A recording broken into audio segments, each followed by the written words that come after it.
आपने ऐसा है, हमने कहा कि अगर 25 से ज्यादा सीट आएगा तो राजनीति छोड़ देंगे, बिल्कुल बात पर कायम है। लेकिन ये तो नहीं कहा कि ये 30,000 करोड़ रुपया में वोट खरीदेंगे।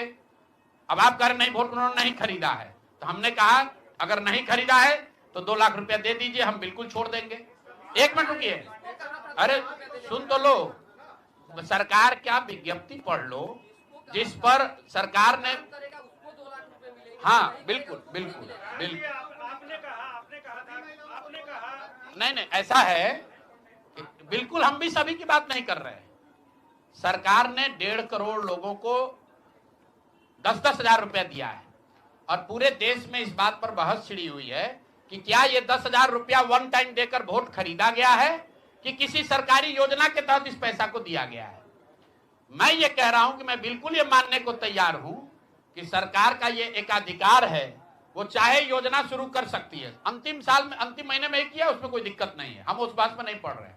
इलेक्शन कमीशन ने चुनाव के दौरान ये पैसा बांटने दिया, ये उनकी गलती है, उस पर भी हम टीका टिप्पणी नहीं कर रहे हैं। हम तो ये कह रहे हैं कि जिस योजना के तहत आप जीत कर आए हैं उस योजना को लागू कर दीजिए। हम लोग को बिहार में रहने की भी जरूरत नहीं है, बिहार ही छोड़ देंगे, राजनीति की क्या बात कर रहे हैं।